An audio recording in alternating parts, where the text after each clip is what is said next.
Before we get started with our normal class/lecture, I want to share with you, bid'Illahi ta'ala, a brief piece of literature, a very important, very beneficial piece of literature. Many of us know about the book, have heard about the book, have seen certain parts of the book being translated, certain quotations or the footnotes with regards to the work which is called Sharafu Ashab al-Hadith. Sharafu Ashab al-Hadith. Sharafu Ashab al-Hadith, which means the nobility of the companions of Hadith, the proprietors of Hadith, the proponents of Hadith, the people of Hadith. And this book, in brief, of the Qawi, was written by Al-Khatib al-Baghdadi, the giant of the East of the 5th century in Islamic Hijrah. He was a giant of the East. Hafidh al-Mashriq, the great memorizer, the master of the East. Just like we had Hafidh al-Maghrib, the giant of the West, who lived, in an interesting fact, died in the same year, Ibn Abdul Barr, rahimahullah. We're reading from his book the week before last, Jami' Bayan al-Ilm wa Fadlihi. So Al-Khatib al-Baghdadi, rahimahullah, is well known, and call him the giant, his ilm, his scholastics. He wrote this book for several reasons. The first reason was to establish the virtue of learning the sciences of Hadith, and to busy yourself with Hadith, to travel, seeking it, to write it down, to record it, to memorize it, to understanding it, etc. Nah? And then he also wrote the book to rebuke and to shun the people that were speaking down upon the people of Hadith, looking down upon them, mocking them, criticizing them, holding them in contempt. Whether they were people of the madhabs, fanatics for madhabs, zealots for this political party or this group, whether they were mutasawwifa, people that were driven towards aestheticism or asceticism and being internalized and avoiding the worldly things, whoever it was that was talking bad about the people of Hadith in their way. So he wrote a book called Sharafu Ashab al-Hadith, in which he collected certain narrations from the Prophet ﷺ, certain narrations from the companions, certain narrations from the Tabi'een, and certain narrations from the A'imma, the scholars who came after them, regarding the virtue and the excellence of the way of the people of Hadith. And also to refute those who were talking bad about them. And this is the most popular book in Arabic and in English. However, in this version here, this edited version, Sheikh Amr Abdul Mun'im Salim, his version, he put an appendix to the book, a mulhaq, or another book he put into it, he put them together. And that is Nasihatu al-Hadith, which is the advice to the people of Hadith. Advice to the people of Hadith. And which Al-Khatib al-Baghdadi, rahimahullah, after he spoke about the virtue of Hadith and seeking it in his students and his scholars, etc., he saw certain holes, certain flaws. He saw certain mistakes, certain shortcomings among the people who attribute themselves to Hadith. So he wanted to give them advice to make the necessary patchwork. Things that were missing.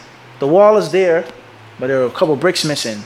There's some things that need to be maintained, and looked after and tidied up. So he wrote that book. So this book, as I said before, in my humble opinion, I don't think it's as popular as the first book. The first book you'll find, even if the whole book hasn't been translated into English completely, but you find it in the footnotes of many, many books. Collected by Khatib and Sharaf Ashab al-Hadith, page 16. We're clear on this? The second book is very important for a student of knowledge. Speaking to myself first and foremost, with regards to checking and maintaining, as he said, need of what? Of siyana, of maintenance. This is a truth. This is a fact. There's maintenance that's needed. Everybody clear on this? To check your intention, check your study habits, check how you look after your time. Whatever, and he Khatib rahimahullah talks about this in other books, about students of Hadith during his time treading the path of Hadith, but they had certain errors, they had certain flaws, certain things that they weren't doing what the early Imams of Hadith considered to be a basic standard practice. Khairan, inshallah. So with that being said, inshallah, if you get a chance to check out the book, to buy it, or to download the PDF, you should do so, bid'Illahi ta'ala. Hopefully there'll be some classes from it, or maybe even a translation of it. And the very first thing that he mentions of the Raqib in this book is the importance of seeking knowledge at a young age. The importance of seeking knowledge when a person is young, and when a person doesn't have that much responsibility, when a person's ego is in relative control. When you get older, you have family, you have wife, you have position, you have status, you have a bigger ego, more pride, and you have the ability to humble yourself. If you said, Omar, I want to be your student, I want to learn from you. You came to me. No, really, Mufti, I'm serious. All jokes aside. No jokes, no this. I really honestly want you to teach me Arabic. It'll be almost impossible for me to teach you, because I could never treat you like a student as necessary, but it will be older brother, friend, this, and that. You would look at me crazy if I picked up a cane and hit you with a cane. Like, nah, it's none of that. Everybody understand this? Like, what are you talking about? But someone who's younger, who may not, is a bit what? A bit different. It's a bit different. Let alone time. You have to work. You have to support family, children, this and that. So there's tremendous wisdom in that. So that's a book bid'Illahi ta'ala. It's not the topic of our lecture. What's important is, if you get a chance to check out the book bid'Illahi ta'ala. If you can find both of them together in one volume, as is in this copy, this print coming from Egypt, obviously, Qahira, then do that, inshallah. If not, then get the PDF bid'Illahi ta'ala. So there's Sharaf Ashab al-Hadith, and then there's Nasihatu Ahl al-Hadith by the giant of the East of the 5th century, Al-Khatib al-Baghdadi rahimahullah ta'ala. And perhaps we get back to our old traditions and our old ways. What we used to do oftentimes before we would start our lecture or our dars, we would give a book or two to add to your list, Bid'Illahi ta'ala. Khair, inshallah. That took too much time. I don't want to spend that much time on it at that. Right, let's get started. Tonight's class says, chapter number 55, Babu Qada' as-Salat al-Fa'ita wa istihbabi ta'jili qada'iha. The chapter, it says on page 229, Qada, to pray in lieu of the missed salah, prayer, and it's preferable to be quick in qada. Babu Qada' Salat al-Fa'ita, the chapter of making up a missed prayer. Abu Sa'id, does that mean that this chapter is going to talk about making up a prayer missed intentionally? Or is it only talking about prayer that's missed unintentionally, by sleep, or because of sleep, or forgetfulness, or absolute necessity, a udhr shar'i, a legitimate excuse? Or is the chapter general, a prayer that you miss? May Allah protect us from this. But somebody says, I was stressed out, I didn't pray. I was having a bad day. I was off my deen. I was going through something at the time. Whatever the case may be. I drank some alcohol. Even though I wasn't, intoxicated, I just didn't feel comfortable praying. And a whole day went by, I didn't pray, or a week, or an hour, whatever the case may be.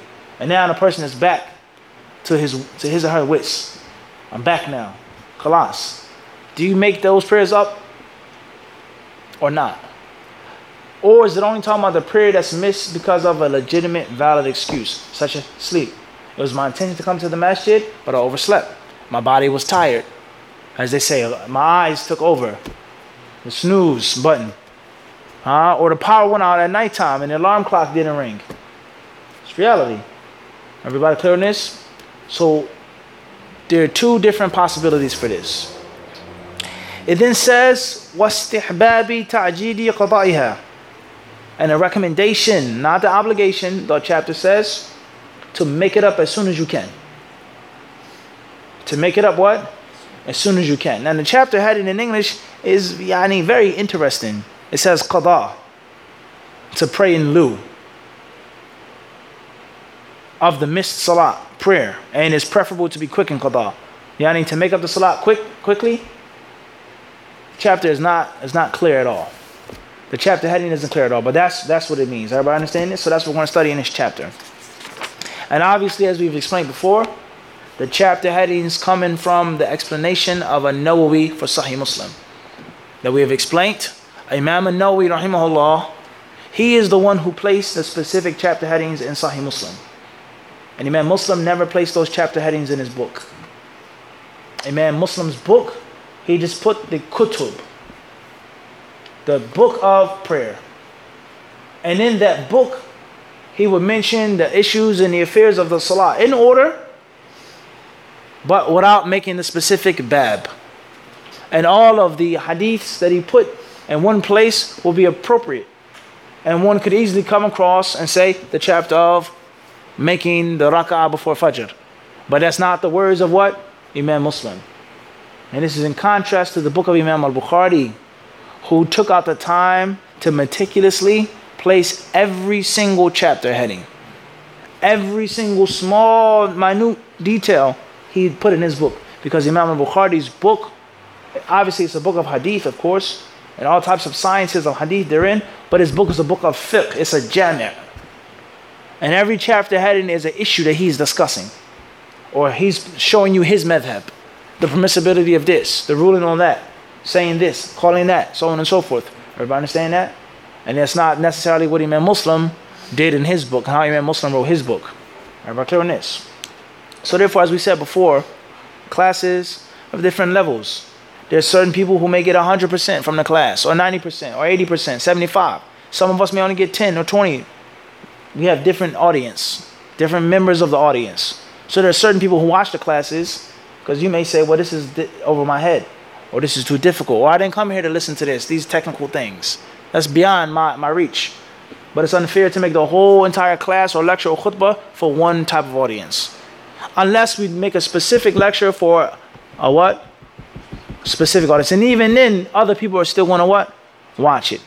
If we come out with a class and says for beginners, people that have studied the book are still going to want to listen to it. So we have different listeners. And there are many people who listen and watch and will actually have the taste and the appetite to learn some of these principles, even if it's in brief, in English. In what? In English. And oftentimes what you learn in English is the key or the step to learning it in Arabic. Everybody understand this? When I first came across the sciences of hadith, it wasn't in Arabic. It wasn't in Arabic. It was in English. And I became interested and amazed by it in English. And that's what forced me to learn Arabic. Because you know you can only go but what? You can't reach and grab everything. Everybody understand this? You can't what? You can't grab but everything in English. You're handicapped. Even though there's a lot in English. But all of it isn't necessarily authentic or sound, let alone it's just not enough. So oftentimes people that say, well, don't talk about this in English, don't mention this in English, you shouldn't say this, you should say that. We don't agree with that. We don't what? We don't agree with that.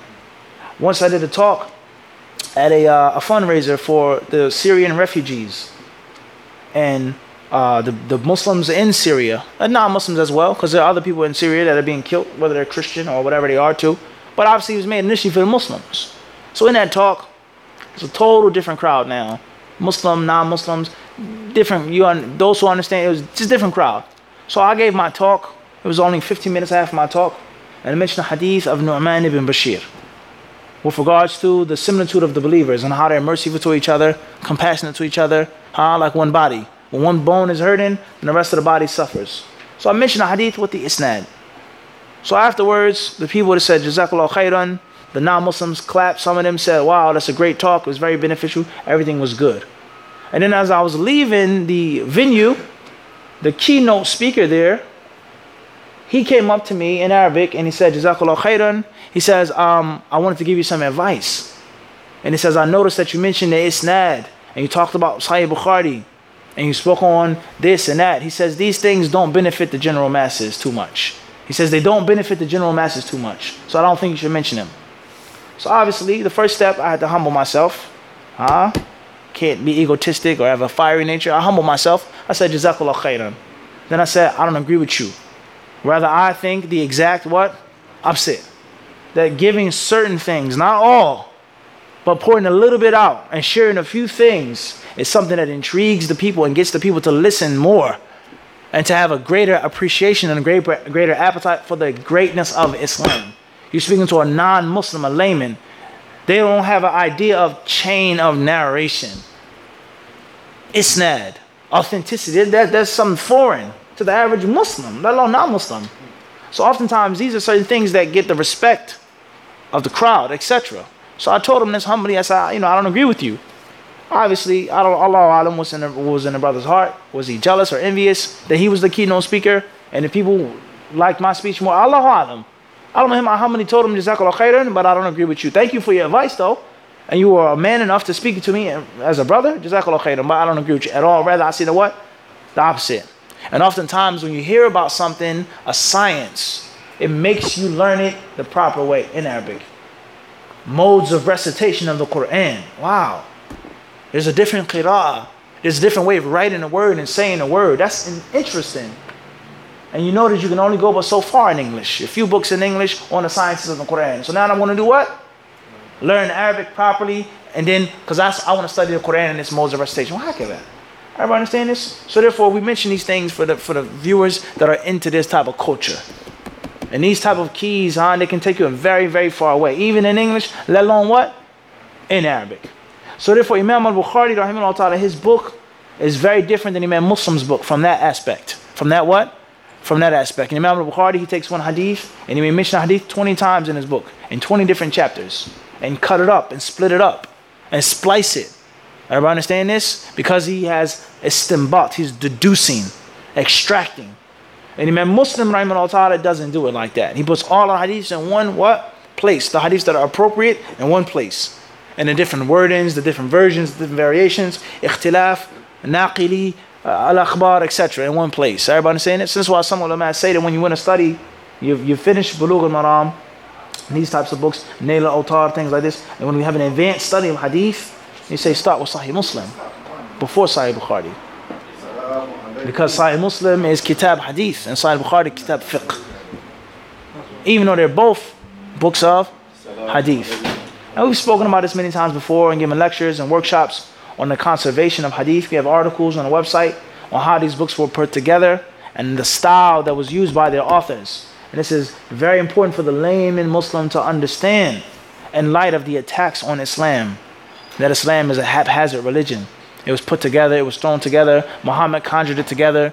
The Arabs, it's their religion. No, it's a science. And everything that we say and we do as Muslims, everything that we what? Say and do as Muslims is based off of preservation. Khairan, inshallah. So with that being said, An-Nawawi, rahimahullah, he's the one who put those chapter headings in Sahih Muslim. And wal-Marjan, the chapter headings come from Nawawi because Sheikh Muhammad Fuad Abdul-Baqi, rahimahullah, he put together wal-Marjan with regards to his work of the numbering of Sahih Muslim. Tayyib. Hadith 396. It says, Hadith Imran ibn Husayn radiyallahu anhuma.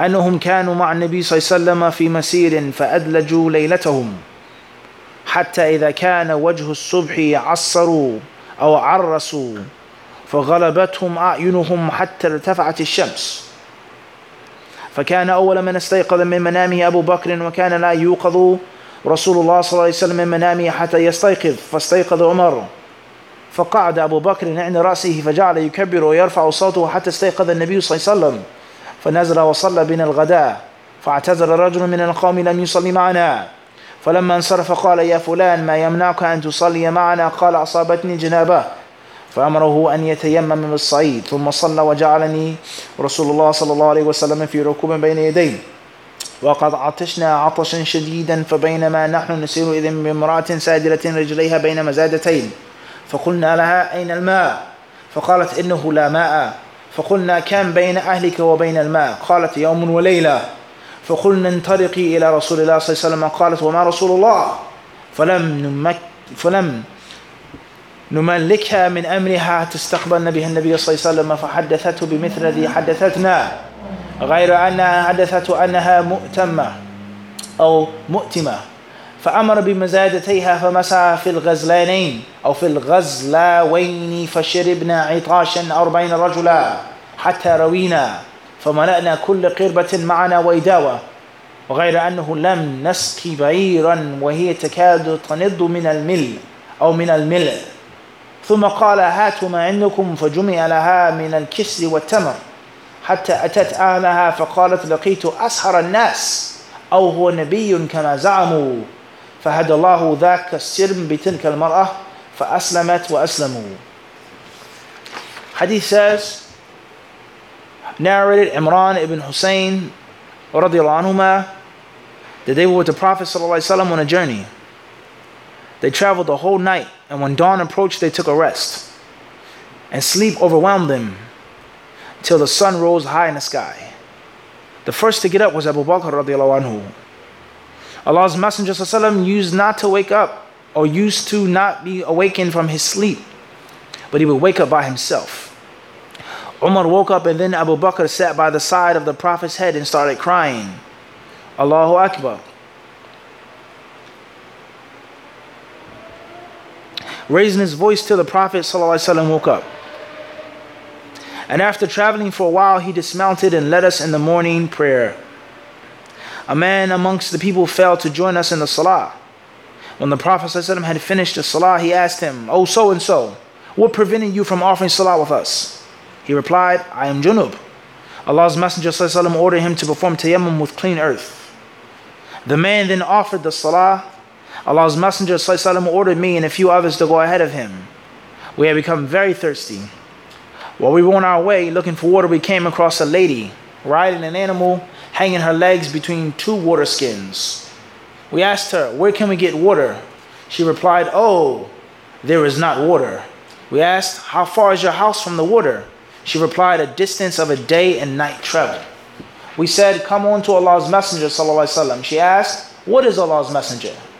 So we brought her to Allah's Messenger ﷺ against her will. And she told him what she had told us before, and added that she was the mother of orphans.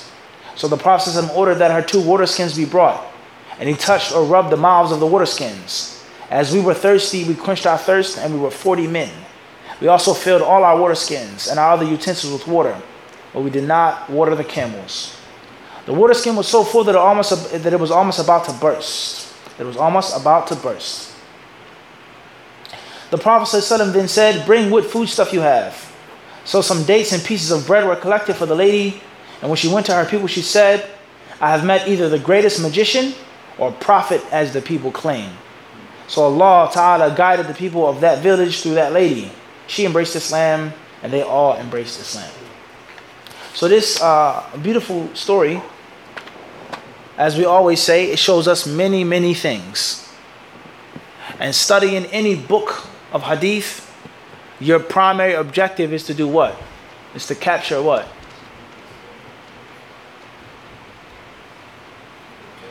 Your primary objective is what? It's to take the main fiqh lesson from the hadith. The mahallu shahid, mahallu dilala. We're studying the book fiqh al-hadith, fiqh al-sunnah. This benefit, the Prophet was a prophet, traveling, a woman without a mahram, those are all secondary. Third, fourth, fifth, no. The very first thing to do to capture is what? The main fiqh lesson from the what?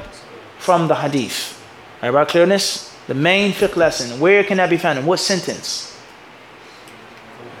Says where? Huh? A man among the people failed to join us in the salah. That's one way of looking at it. Something deeper. The chapter, no, we're in the hadith now. The actual hadith now. It's something deeper than that. Slept overwhelmed them. They overslept. Then what happened? What does it say? Listen carefully. It says, حَتِّ ارْتَفَعَتِ الشَّمْسِ. The sun rose, meaning they overslept for Fajr. They were tired, traveling at night. فَكَانَ أَوَّلْ مَنْ اسْتَيْقَظَ مِنْ مَنَامِ Abu Bakr. The first one to wake up was Abu Bakr. And the Messenger of Allah, whenever he slept, the people did not what? Because he may be getting wahy. Let him sleep. Also, that's from the religious aspect, maybe from an aspect of respect. He needs rest. Don't annoy him. Don't pester him. Let him rest.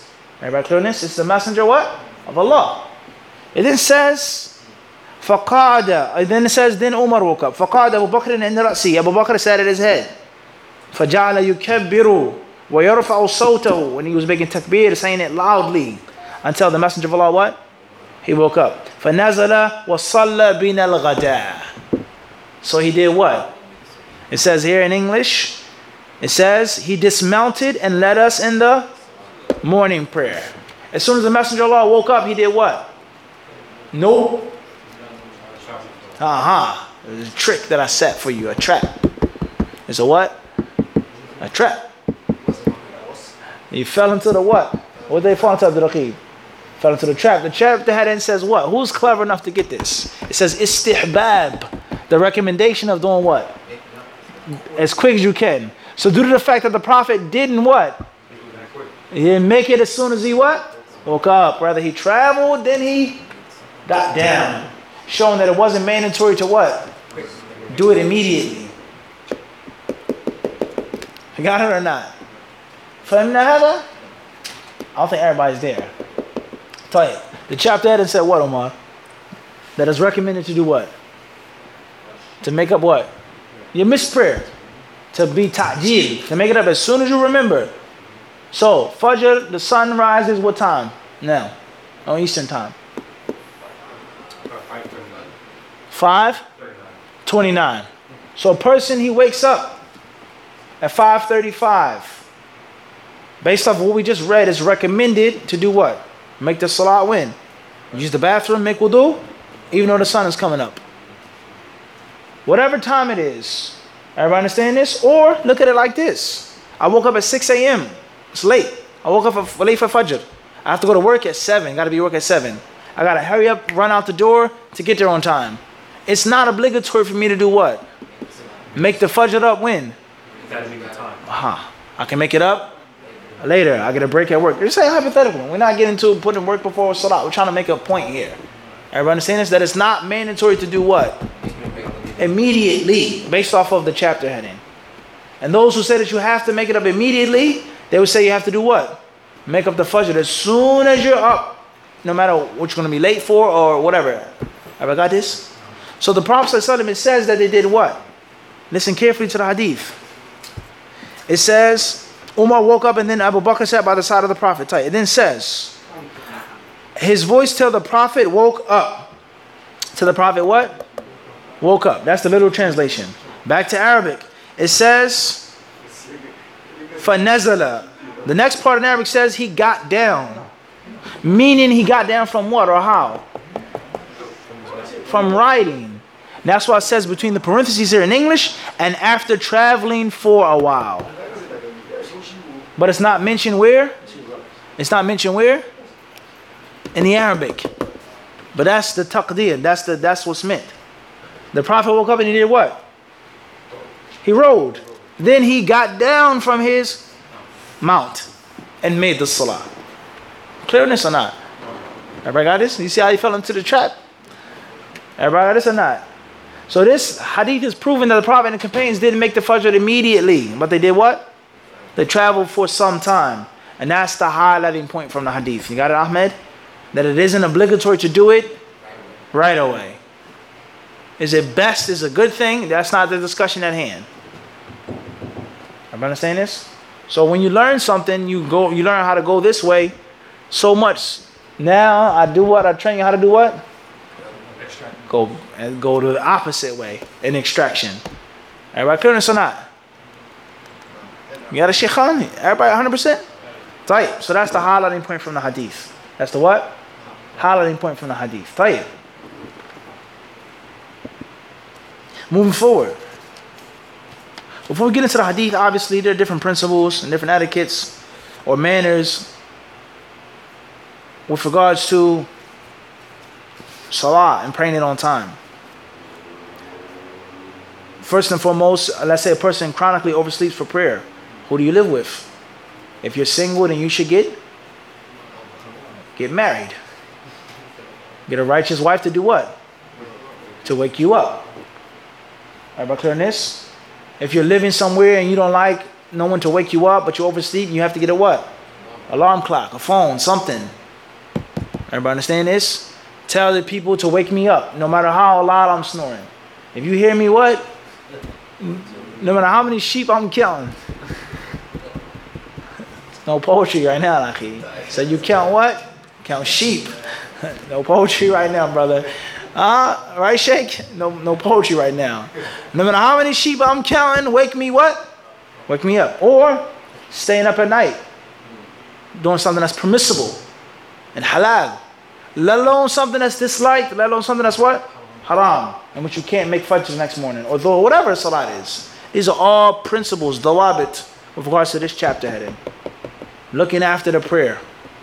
Everybody understand this? As far as if a person oversleeps by human nature, he's tired, he's exhausted, or the alarm clock, I forgot to set it, or my phone died at night, or my cat bit the cord and it got a short, whatever took place, then a person is not responsible for that. As long as you had the intention and you tried to what? To do it. Everybody clear on this or not? Tayyib. And I'm sure you can find many, many other examples and ins and outs of this situation when you sit down and ponder over it. Khairan inshallah. Tayyib. With that being said, let's go now back to the hadith and dissect the hadith. What do we benefit from this hadith, Abdul Raqib? Quickly, Akhi. Quickly. Abdul Qawi. Too slow. Tayammum. In this hadith, fihi shar'iyyatu tayammum. In this hadith is the legitimacy and the legality of making tayammum for al-hadith al-akbar. That could be one benefit or that could be the next benefit. Not only is there tayammum in the deen, but it's permissible to make tayammum for what? Hadith akbar. Say that. Major hadith. Which includes janaba, or also includes what? Menstruation. When a woman is off of her menses, it's time to pray, there's no water, she can make what? Tayammum. Everybody understand this? Everybody clear on this? And are we in the chapter of tayammum right now? No, we're not. But from one thing you learn, 10,000 other things. And it's all connected.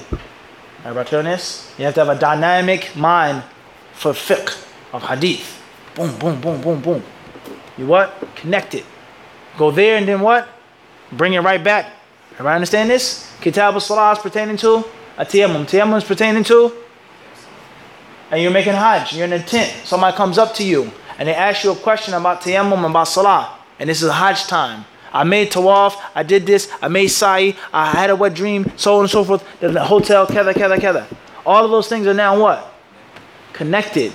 And you can't give an accurate hajj question or hajj fatwa until you understand the rulings of what?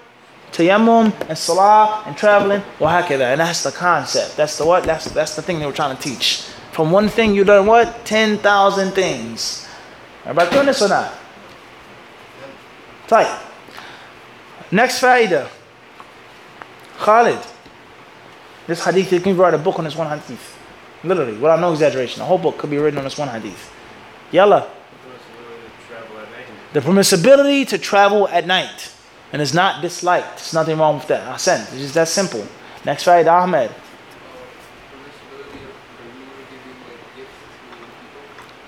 The permissibility. He gave her a gift or he recompensated her. Huge difference. They took from her what? Water skins and drank. He recompensated her. Gotta come again. Muhammad, tfaddal. Quick. Gotta be quick. The kindness of the Prophet. The Prophet was kind. He could have taken the lady's water skins. What was the context of this hadith? Why did the companions take her with them?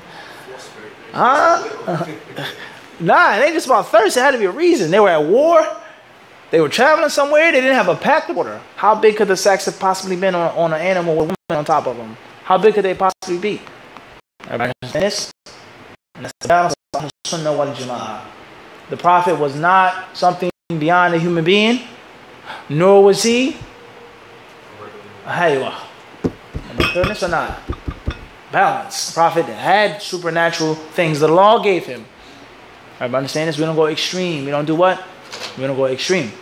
The people that go so extreme, the takfiri, khariji, ikhwani, mariq, he's this and he's that. They go so extreme, they become blinded of the concept of takfir in light of the book and the sunnah and the ijma'. Shaykh Abdul Rahman ibn Hassan, rahimahullah, he wrote a book. The grandson of Ibn Abdul Wahhab. His grandson is the disciple.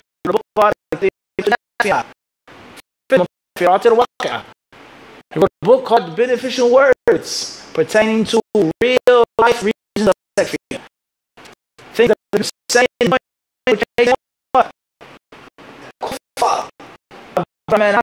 It was takfir, khaji, ikhwani? Of course not. He was the disciple of what? Ibn Abdul Wahhab. His grandson. He's the one who made the sharh to the book after his other grandson, Sheikh Sulaiman. Understand this? It goes to show how far people